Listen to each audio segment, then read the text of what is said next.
Welcome from Dr. Pepper to Mountain Dew, a board game review. Hello, I'm Jelpia, and this is from Dr. Pepper to Mountain Dew, a board game review. The game and soda I'm about to review is not sponsored today. Today's game is Kinfire Delve, Callous' Lab. This game is published by Incredible Dream Studio. It is 1 to 2 players and has a playtime of 60 minutes. It is ages 14 and up on this game. 60 minutes was an accurate playtime for us for most of our plays. You can go up to more players with additional Kinfire Delve box sets. Each set has 2 players to make it a 1 to 2 player game.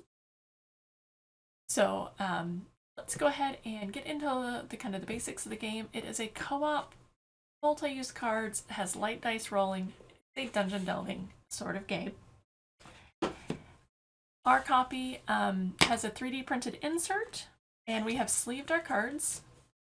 The cards also have some kind of nice foil print on them. There is 2 players. I will admit I bought this game pretty much knowing nothing about it. A friend of mine said, I think you would enjoy the game, also purple archers. So I bought it pretty much immediately. This is one of the 2 players. Let's see if I can get it good. She is a purple archer. Can't go wrong. Plus an awesome hat. The other person is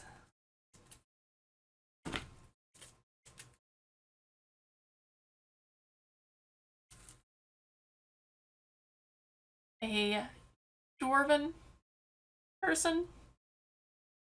The dwarven person is your kind of support character, boosts the other one, gives them extra cards. Whoever's, kind of the main player gets extra card draws. She is going to be your kind of damage dealer. Of course, that's not the whole play style. Each one can damage, each one has some boost abilities, or some support abilities. But for the most part, support, damage. It is a dungeon delving, so you are going to have a kind of a main bad guy, and then each turn are battling these bad guys. You can only battle, unless your card says otherwise, you can only battle what your card matches. So if I was battling, I could only battle a blue square or green diamond. So I could battle this one because it's a green diamond, or this one because it's a blue square. Whenever you beat it, there may be bad things that happen, there may be good things that happen.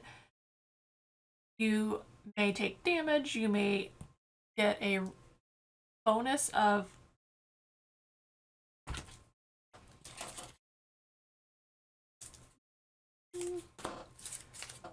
pulling off cards to discard, because this is the bad guy's health. This is the bad guy you will be fighting. There's 3 cards. And as you go down, you bat it, you take its reward, and then you flip the next one. You do want to be careful about not losing too many of your cards out of your hand, because if you have to kind of like shuffle your hand, you get a bad thing. And that bad thing could be doing damage to yourself. It could be removing tokens that you've already placed. One of the things is putting tokens on the bad guy so that when you get to actually battling him, he's already taken damage. So for example, this guy needs 25 points of damage when I get down to him. Once we get through the whole deck, there is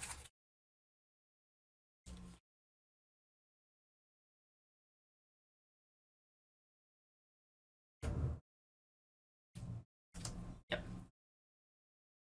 think there's some others. So you get these final combat cards, and you can do damage to these, or you can do damage to him, kind of depending on what cards are out and what their special abilities are. So it's got a kind of a nice one. Whenever you do play, you get to do some light dice rolling, which may add extra damage to them or may possibly do bad things. It's a lot of decisions on this game where you have to decide, do I use the card's ability to battle, or do I use the lower part to boost one of the other players or the other player? But you can only boost if the color matches. There are some wild ones, but the card itself may have some limitations on it. The archer has some abilities where if she has her this token, then and one other one, I remember off the top of my head exactly what it is, but basically that's an icon that is called out in some of the cards. So for example, if they have this icon, then this happens, or if they have this icon, your other card has more power. So they kind of feed off of that icon. The other player, right here, he has abilities where whenever he has this icon, he draws an extra card, or if the other player, if he plays this as a boost on the other player, then they draw another card. So it was very handy because it did make sure that we were able to kind of keep full hand without having to worry about taking damage. However, if you have to shuffle your hands, you take damage. So interesting mechanics here on this game. I like it a bit more than some of the other Dungeon Delver style games like this. I felt like we had a little bit more control over actually battling the bad guy. We've had one or two others where we were dead in the first turn. The 4 times that we've played, we've only lost once, which I feel is a nice ratio for us on the game can beat us, but we also have a chance to win kind of mentality. I currently rate this game, once again, I don't rate games in numbers, I rate games in strengths. Today, I'm rating it a Coca-Cola. I really enjoy the game. I feel like it could go up, especially with getting a third player, so that me, my husband, and my daughter can all play. But it could go down, kind of like a flat Coke. Sometimes it's not as good as you think it's going to be. But definitely is one that we tend to play a bit more often, sort of like Coke. If I don't have a chance to get a Dr. Pepper, this is what I'm going to pick. If I can't play my favorite game, this is going to be a high contender for something I'm going to be wanting to pull off the shelf. So that was Kinfire Delve, Callous's Lab. I hope you enjoyed today's review and quick explanation of the gameplay. And join me next time on From Dr. Pepper to Mountain Dew, a board game review. Remember, if you enjoyed today's episode, please like and subscribe. And leave a comment below if there's a particular soda or game you would like to see me review.